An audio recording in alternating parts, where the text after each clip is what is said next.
के लिए ये खुशखबरी है। लेकिन आपको कुल बात बता दें, जन सुराज के चारों सीट पे उनके कैंडिडेट पीछे चल रहे हैं।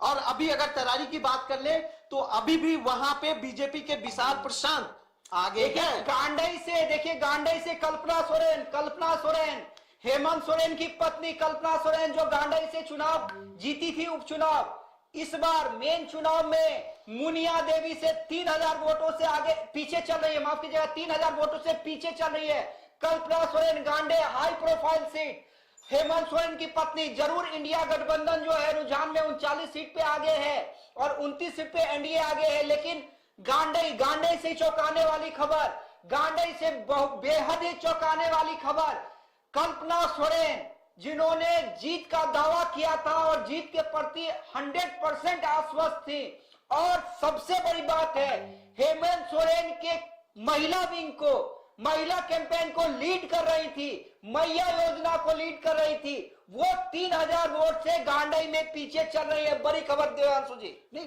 कह तो रहे हैं बदलाव यही तो दिख रहा है कि जिस तरीके का हुंकार भरा जा रहा था वो हुंकार अब रुझानों में उसका उल्टा दिख रहा है हम लोगों को। और आने वाला समय देखिए, अभी बार बार यही हम लोग कह रहे हैं, ये गिनतियों का खेल है, कभी ऊपर कभी नीचे, कभी इस तरीके का कभी उस तरीके का। जब तक ये गिनती, ये रुझान जब तक नतीजों में तब्दील नहीं होती है तब तक ये उठापटक चलते रहेगी। लेकिन अगर मोटा बात ये करे कि जिस तरीके का एक तरफा बात कहा जा रहा था झारखंड में, बाकी जो सीट है उस पे कहीं ना कहीं सेंधमारी तो हुई है और वहां पे टक्कर तो है।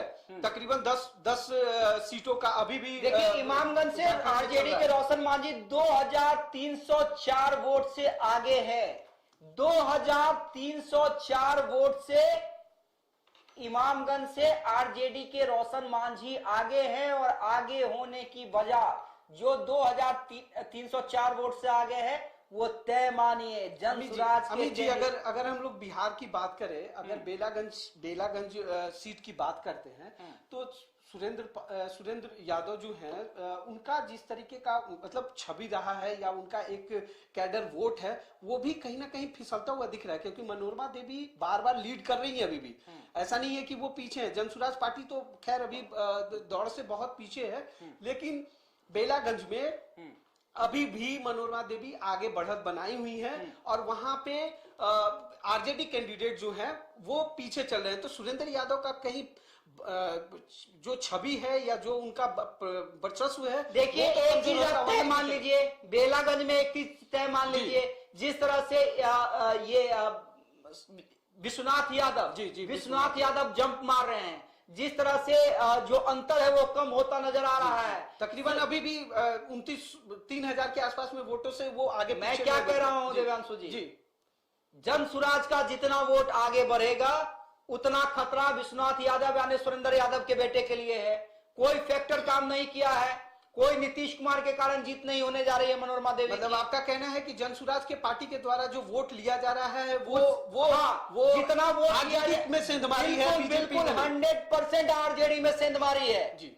जितना वोट ओवैसी की पार्टी काटेगी और जितना वोट जनसुराज की पार्टी काटेगी वो विश्वनाथ यादव में प्लस कर दीजिएगा तो आप ये तय मानिएगा कि विश्वनाथ यादव मनोरमा देवी से आगे हो जाए। जिस आंकड़े की बात कर रहे हैं एकदम सही बोल रहे हैं, क्योंकि मनोरमा देवी 12,903 वोट पे है और अगर बात कर ले विश्वनाथ यादव का तो 10,160 वोट पे है। अगर वहां के जनसुराज पार्टी की बात कर ले मोहम्मद अमजद का तो 2639 वोट है। वही फैक्टर जो आप अभी बोल रहे हैं, अगर सही में अगर इस वोट को अगर हम लोग आरजेडी के खेमे में देखते तो ये यहाँ पे बराबर की बात होती है। लेकिन जनसुराज उसके बाद ओवैसी का कैंडिडेट वो भी तो कुछ वोट काटेंगे जी।